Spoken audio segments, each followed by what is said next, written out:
कर समाधान एवं लोक कल्याण संघ के विशिष्ट संस्करण में मैं ऋषभ अग्रवाल आप सबका हार्दिक स्वागत करता हूं। जैसा कि हम सब जानते हैं, मार्च के लास्ट वीक में पूरी कंट्री में लॉकडाउन कर दिया गया था। इस लॉकडाउन के चलते एमसीए की वेबसाइट पे हम लोग ड्यू डेट तक फॉर्म भर पाने में कठिनाई महसूस कर रहे थे। मतलब कोई भी फॉर्म प्रैक्टिकली ड्यू डेट पे जहां वो ड्यू हो रहा था उस लास्ट डेट तक भरने में पॉसिबल नहीं हो पा रहा था। तो इन्हीं सब प्रॉब्लम्स को देखते हुए एमसीए द्वारा कुछ रिलैक्सेशन दिए गए हैं, जो बहुत बड़ा वेलकम मूव है एमसीए का, बहुत ही सराहनीय है।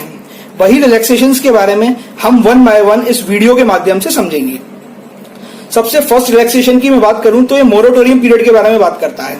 मोरेटोरियम पीरियड मतलब 1 अप्रैल 2020 से 30 सितंबर 2020 तक मोरेटोरियम पीरियड डिक्लेयर कर दिया है। मोरेटोरियम पीरियड मतलब कि इस पीरियड के दौरान कोई भी फॉर्म लेट फाइल किया जाता है, मतलब ड्यू डेट के बाद फाइल किया जाता है, तो उस पर एडिशनल फीस पे नहीं करनी। और ये बहुत बड़ी गोल्डन अपॉर्चुनिटी है, क्योंकि कोई फॉर्म अगर 1 अप्रैल से पहले भी ड्यू हुआ था और हम उसको अब फाइल कर रहे हैं तो एमसीए कोई लेट फीस चार्ज नहीं कर रहा है।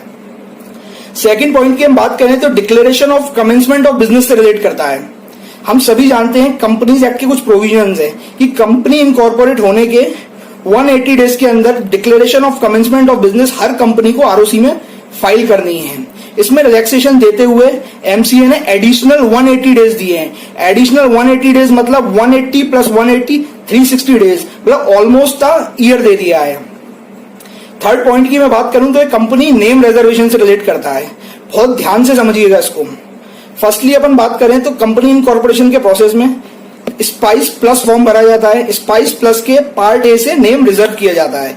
एक बार वो नेम आरओसी अलॉट कर देता है, अप्रूव हो जाता है, तो वो 20 डेज के अंदर हमको पार्ट बी फाइल करके स्पाइस प्लस को सबमिट करना होता है। अब प्रैक्टिकल प्रॉब्लम यहाँ क्या आ रही है कि अगर वो 20 डेज इस लॉकडाउन के दौरान फॉल कर रहे हैं तो आपका वो नेम एक्सपायर हो जाता। लेकिन एमसीए ने रिलैक्सेशन देते हुए क्या कहा है, अगर किसी का भी नाम इस 15 मार्च से 3 मई के बीच अगर एक्सपायर हो रहा है तो उसको एडिशनल 20 डेज मिलेंगे। मतलब 23 मई तक फाइल किया जा सकता है स्पाइस प्लस का पार्ट बी। मतलब अगर आपका कोई नाम रिजर्व है तो कोई टेंशन लेने की जरूरत नहीं है। 3 मई के बाद आपको पूरे 20 दिन गवर्नमेंट देगी, आप आराम से स्पाइस प्लस का पार्ट बी उसका फाइल कर सकते हैं। सेकंड पॉइंट की अगर मैं बात करूं, अगर कंपनी के नेम चेंज का केस है, नेम चेंज के केस में क्या होता है, पहला नाम रिजर्व होता है और रिजर्व होने के 60 डेज के अंदर INC 24 फाइल करना होता है। उसमें भी रिलैक्सेशन देते हुए गवर्नमेंट ने कहा है कि अगर किसी भी नाम जो कि कंपनी नेम चेंज के लिए अप्रूव हुआ था और वो 15 मार्च से लेकर 3 मई के बीच एक्सपायर हो रहा है तो उसमें भी एडिशनल 20 डेज गवर्नमेंट प्रोवाइड करने वाली है। मतलब 23 मई तक वो नाम को भरा जा सकता है, मतलब INC 24 को भरा जा सकता है। नाम आपका पहले से ही अप्रूव्ड है, ये पीरियड में अगर वो उसकी ड्यू डेट जो 60 डेज की एक्सपायर हो रही है तो 3 मई के बाद आपको 20 डेज के लिए एक्स्ट्रा मिलेंगे। एलएलपी की बात करें, हम जब भी कोई नई एलएलपी बनाने जाते हैं तो रन के थ्रू उसका नेम अप्रूव कराते हैं और रन के थ्रू अप्रूव कराने के बाद हमको 90 डेज का पीरियड मिलता है। 90 डेज के पीरियड में हमें क्या करना होता है, फिलिप फॉर्म फाइल करके एलएलपी को इनकॉर्पोरेट करना होता है। लेकिन अगर किसी के ये 90 डेज 15 मार्च से लेके 3 मई के बीच एक्सपायर हो रहे हैं तो उसको भी एडिशनल 20 डेज मिलेंगे। मतलब 23 मई तक वो फॉर्म फाइल किया जा सकता है।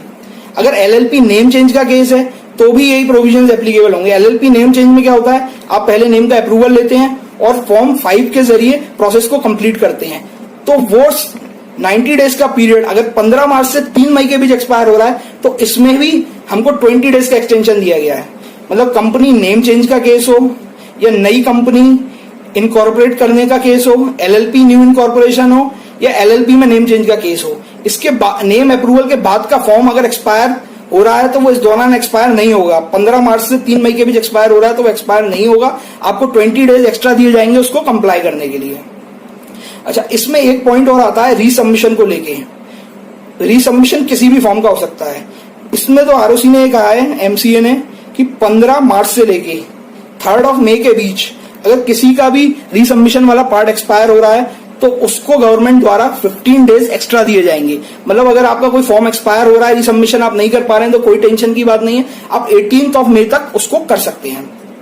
इसमें एक पॉइंट और है कि अगर किसी का फॉर्म एमसीए के अनाउंसमेंट के पहले ही एक्सपायर हो चुका है, मतलब वो मार्क हो गया है not to be taken on record, तो ये matter ROC case to case basis पे लेगा। तो ये कुछ रिलैक्सेशन हमने समझे, जैसे मोरेटोरियम पीरियड के बारे में, INC 20A जो डिक्लेरेशन होती है कंपनी के बिजनेस कमेंसमेंट की, वो हमने समझा, कंपनी नेम चेंज से रिलेटेड, LLP नेम चेंज से रिलेटेड और रीसबमिशन से रिलेटेड, ये सारे पॉइंट्स हमने इस वीडियो के माध्यम से कवर किए। थैंक यू, धन्यवाद। आपने